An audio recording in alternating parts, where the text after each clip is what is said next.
So my dear student, today we will discuss about apportionment of business income and agriculture income. जब मैंने आपको agriculture income के बारे में बताया था, उस वक्त मैंने आपको बताया था कि सर कुछ ऐसी इनकम हो सकती है जब प्योरली आपकी एग्रीकल्चर इनकम है, then there should not be any problem. You can solve your question anytime, anywhere, without any tension. Agriculture always is a exempted income under section 10.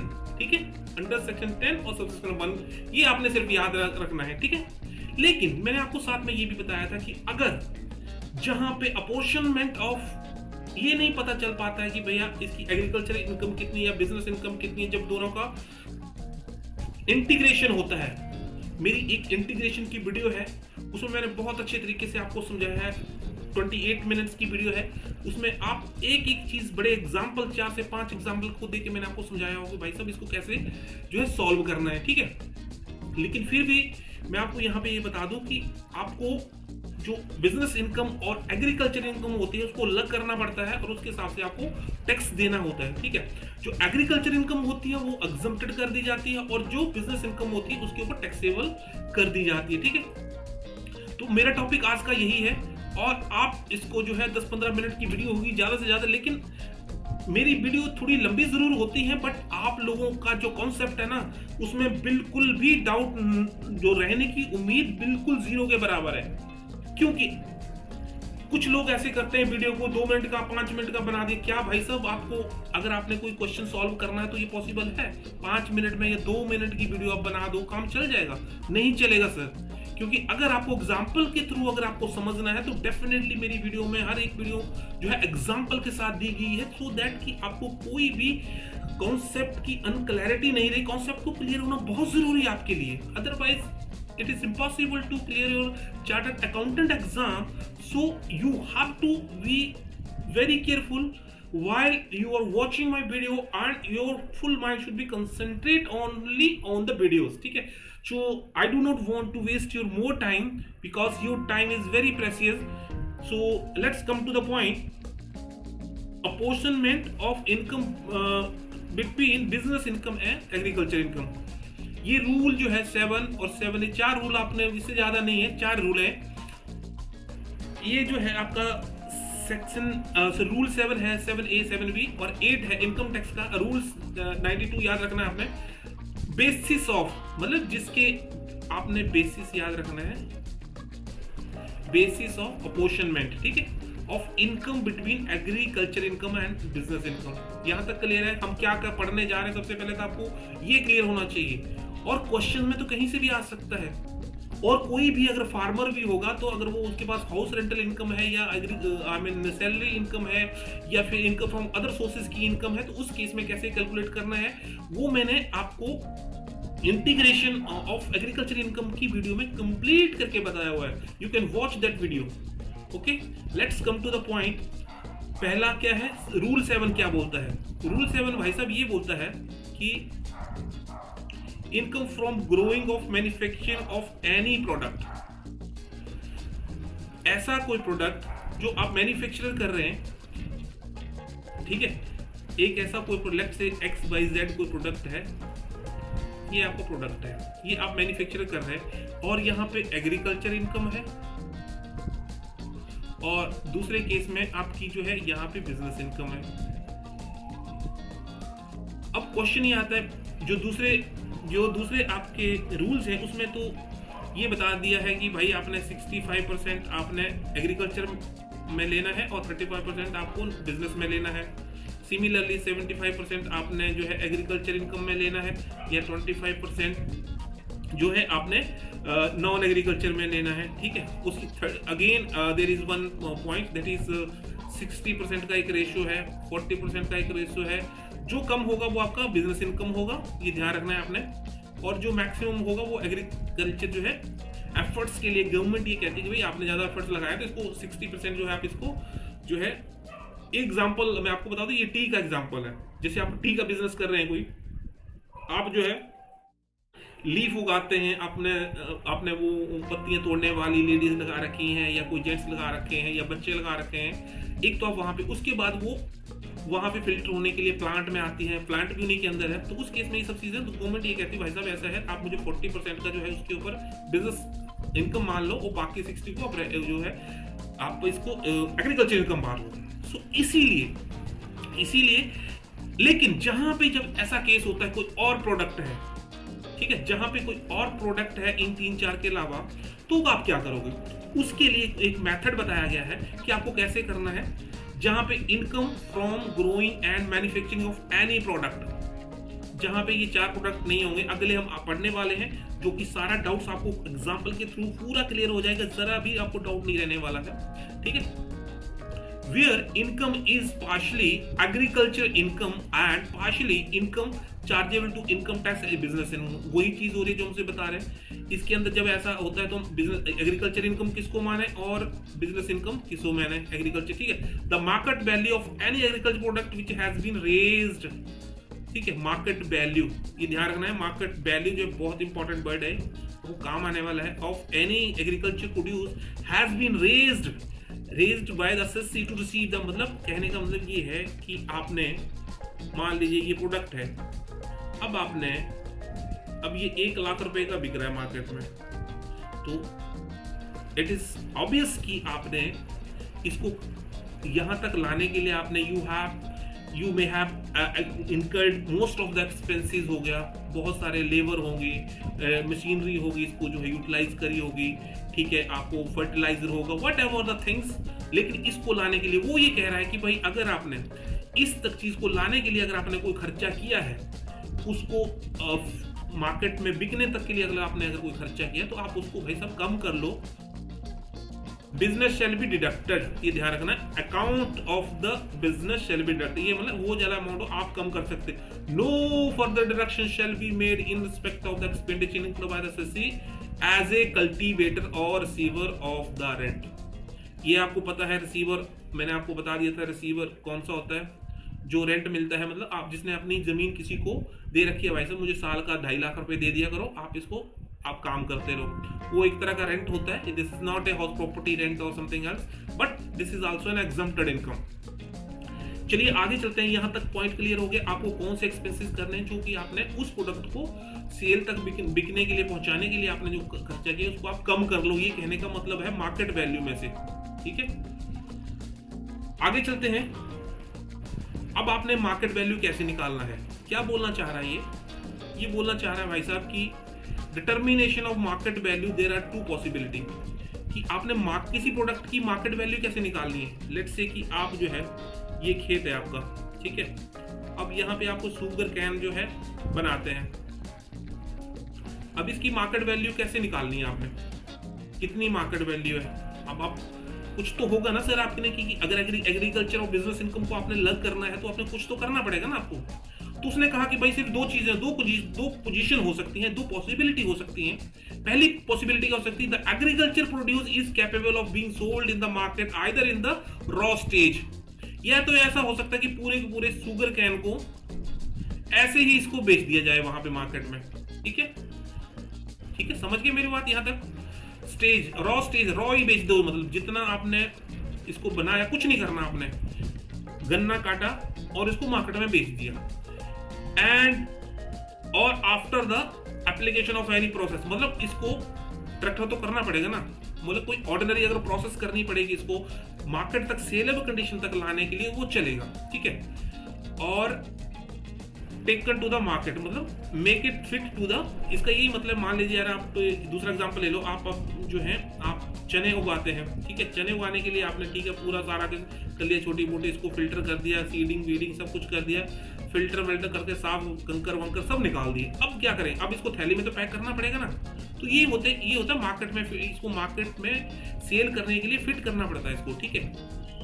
तो उसी को चीज को ये बोल रहा है कि अगर मार्केट में इसको सेलेबल कंडीशन में लाने के लिए ऐसा कुछ करना पड़ता है, तो ये केस हो सकता है। अच्छा, इन सच ए case value calculated of the average price of which it has been sold during the relevant previous will be the market value। ले भाई साहब, इसकी मार्केट वैल्यू कितना हो गया, ये गन्ना आपने मान लीजिए 2 लाख रुपए का बिका, तो 2 लाख रुपए इसकी मार्केट वैल्यू होगी। क्लियर है यहाँ तक?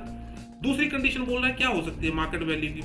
It is possible that agriculture produce is not capable, ऐसा कुछ हो सकता है कि जिसको उसको मार्केट में बेचा ही नहीं जा सकता ऑर्डिनरी प्रोसेस के बिना। Market in raw material after the application of any ordinary process, इसके लिए कुछ ना कुछ प्रोसेस करना पड़ेगा, ठीक है। या फिर गन्ने का इसमें ये सोच लो कि आपने कुछ नहीं किया, इसमें गन्ने को ऐसे बेचना पड़ेगा। दूसरे केस में ये है कि इसको कुछ करना पड़ेगा, इसको मार्केट में बेचने के लिए कुछ ना कुछ कंडीशन लानी पड़ेगी, तो उस केस में आपको कुछ खर्चे करने पड़ सकते हैं। ये वही चीज है सर जो मैं आपको थोड़ी देर पहले लास्ट वीडियो बता रहा था कि भाई साहब जो आपने खर्चा किया है ना, आप इसको कम कर लो। जो आपने प्रोडक्ट को सेल करने के लिए यहां तक पहुंचाया था उसको कम कर लो, यही इसका मतलब है। वही आगे बोल रहा है कि market value will be the total of the following, ठीक है। एक्सपेंसेस ऑफ द कल्टीवेशन हो गया, कल्टीवेशन के लिए लैंड, अगर लैंड आपने रेंट पे रखी तो उसका लैंड का रेंट दिया होगा आपने, ठीक है। एक्सपेंसेस ऑफ कल्टीवेशन और लैंड, उसके sum of the such amount of assessing officer having regard to the, वो असेसिंग ऑफिसर अपने आप जो कलर आप सेट कर देना, ऐसा कोई दिक्कत नहीं। अगर आपको समझ आ गया कि भाई मैं क्या बोल रहा हूं तो आपको ये चीज क्लियर है। उसके बाद असेसिंग ऑफिसर के ऊपर डिपेंड करता है कि what is thinking about on that, right. चलो आगे चलते हैं। सबसे इंपॉर्टेंट एग्जांपल अगर आपने ये समझ लिया तो सर आपका पूरा काम हो गया, ठीक है। लेकिन उससे पहले मैं आपको, चलिए इसी को पढ़ लेते हैं पहले। क्या बोलना चाह रहा है ये? Mister B grow sugar cane and uses the same for the purpose of the manufacturing, ठीक है। अपना गन्ना उगाता है और अपने पास ही इसने जो है अपनी शुगर की मिल लगा रखी है, ठीक है। तो उसने क्या बोला, 30% of the sugar can produce is sold for the 10 lakh. जो 30% गन्ना था उसका, जो 30% शुगर कैन था, वो उसने sugar cane produce is sold for 10 lakh rupees, 10 lakh में बेच दिया 30%, ठीक है। उसके ऊपर खर्चा कर दिया भाई साहब ने 5 लाख रुपया, तो 10 लाख में से 5 लाख तो सीधे चले गए, तो कितना बच गया? 5 लाख बच गया। The cost of the cultivation of the balance sugar cane 70%। यहां तक क्लियर है? ये आपको क्लियर हो गया? पहले ये बताओ, आप इसमें देख लो, पहले मैं इसको समझा देता हूं आपको। पहले इसको देख लें, 30% का क्या है? Sale of the sugar cane क्या हुआ? Cell of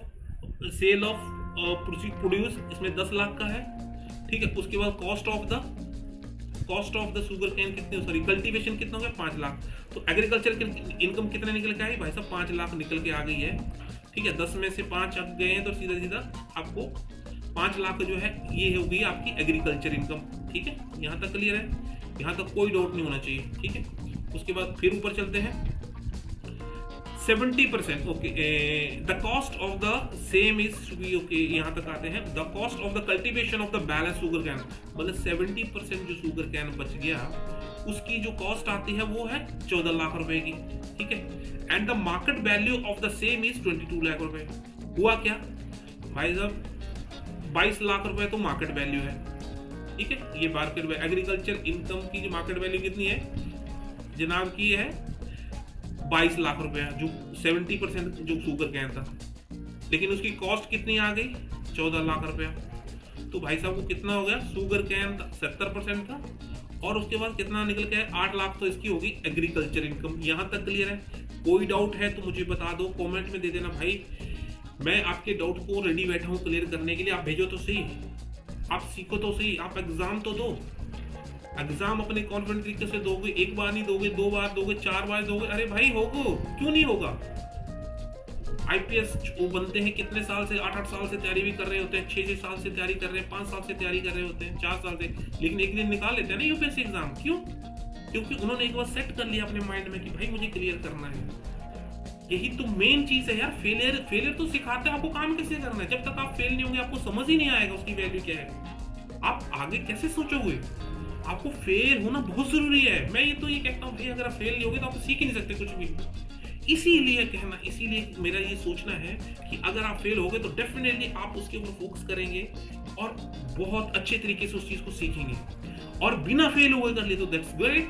first time attempt में निकाल ले तो बहुत बढ़िया। तो इसकी चार्टर्ड अकाउंटेंट बनना कुछ बड़ी बात थोड़ी है, लेकिन यार इसमें यही तो चीज को तो समझना पड़ेगा ना कि प्रोविजन क्या कहते हैं। तो प्रोविजन नहीं समझे तो आपने फिर नहीं कर पाओगे। चलो इस तरह से तो बातें बहुत लंबी हो जाती हैं, इन सारी बातों में आपका टाइम वेस्ट नहीं करना चाहता। यहां तक क्लियर है? 22 लाख का जो आपका शुगर कैन था वो 14 लाख की आपकी कॉस्ट हो गई, तो भाई साहब को 8 लाख का ये एग्रीकल्चर इनकम आ गई, और 5 ये होगी तो टोटल कितना हो गया 13 लाख। तो यहाँ तक ठीक है, ये टोटल 13 लाख की जो है इनकम आ गई।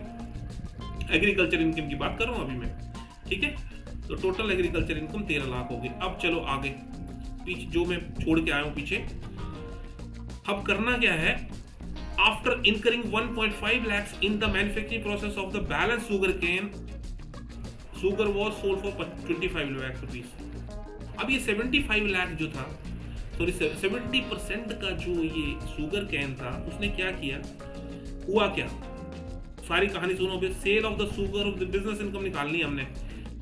Cell proceed for the sugar 25 lakh में बेच दिया, जो भाई 30% का तो कहानी खत्म हो गई ना।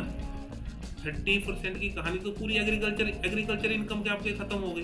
अब बच गए 70%। 70% का क्या सीन है, 70% में भाई साहब ने 25 लाख का जो था मार्केट वैल्यू थी उसकी, और market value of the sorry इसमें सोल्ड प्राइस है कितना 25 लाख। उसके बाद मार्केट वैल्यू कितनी है 22 लाख रुपए की, ठीक है। और मैन्युफैक्चरिंग एक्सपेंस कितने कर दिए उसने 1.5 लाख रुपए का। तो जनाब को कितने हुआ 1.5 लाख रुपए का जो है बिजनेस इनकम हो गया। कोई डाउट है तो सर बता देना, मैं कमेंट में पूरा क्लियर करूंगा इसको। फिर भी अगर नहीं आता है तो फिर दोबारा इसके ऊपर एक और एफर्ट्स लगाया जाएगा, सो दैट आपका पॉइंट क्लियर हो जाएगा। चलो, बहुत जरूरी है ये point. Rule 7A income tax rule क्या कहता है कि ग्रोइंग ऑफ मैन्युफैक्चरिंग और रबड़ की बात हो रही है।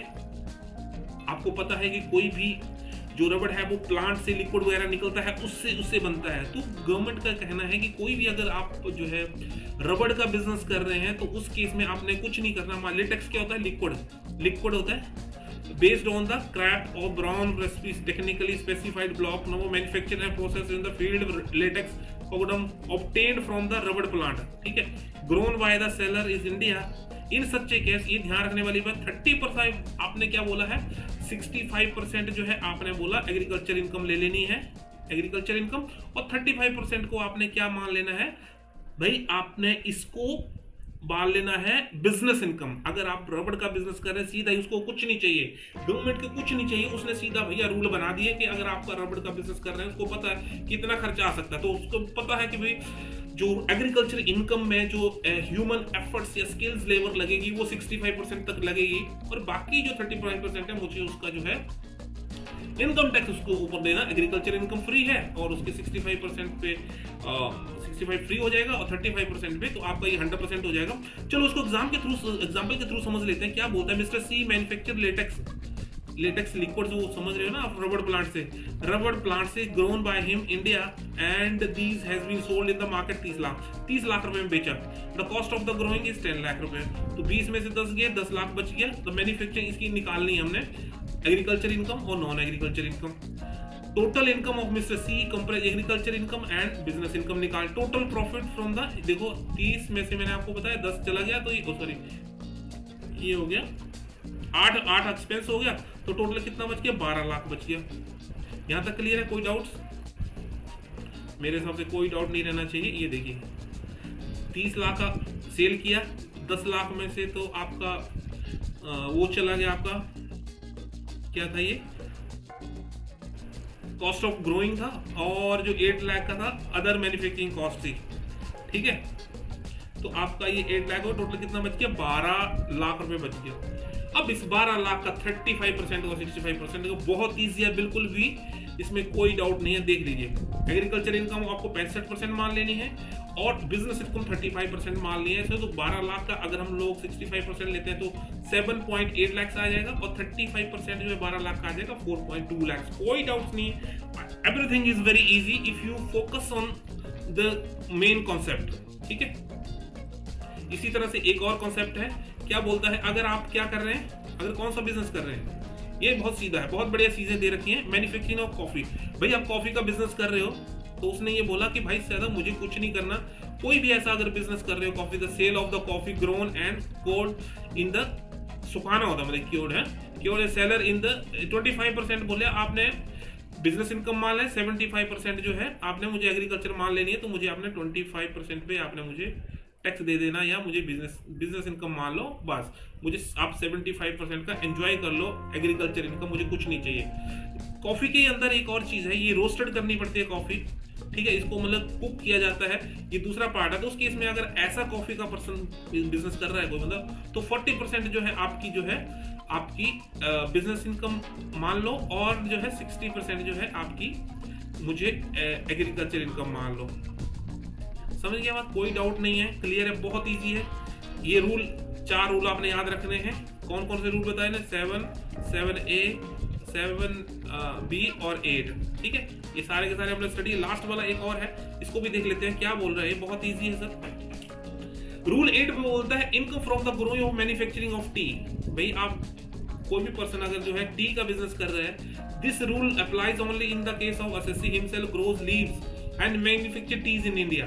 अगर इंडिया में पर्सन जो है अपना चाय का बिजनेस कर रहा है, अपना प्लांट का बिजनेस, उसका भाई अपने खेत भी है जहाँ पे जो टी उगाता है, और उसके वहां पे प्लांट भी है चाय का, तो उसके में बोला भाई आपने 40% का मुझे टैक्स दे दो, profit on sale of business income, and other जो 60% है वो एग्रीकल्चर मान लो, तो मुझे कुछ नहीं चाहिए। So my dear friend, this was the small topic. I hope you enjoyed this video, and if you are excited to know more, तो मुझे बताइए on what subject, on which video you want to see, कहाँ पे आपको problem आ रही है। I would like to do anything whatever you want. आपको अगर जो सब्जेक्ट पे कहीं कमी होगी तो मैं उसको देखूंगा कहाँ पे आपको प्रॉब्लम आ रही है। तो प्लीज आप ना अपना तैयारी करिए और एंजॉय कीजिए वीडियो का। और अगर आपने जरा सा भी वीडियो का 5% भी अगर आपको समझ आता है तो आप वीडियो को लाइक मार देना, और नहीं समझ आए तो डिसलाइक मार देना, कोई प्रॉब्लम नहीं है। आप सब्सक्राइब चैनल पे नए हैं तो सब्सक्राइब करना मत भूलिएगा,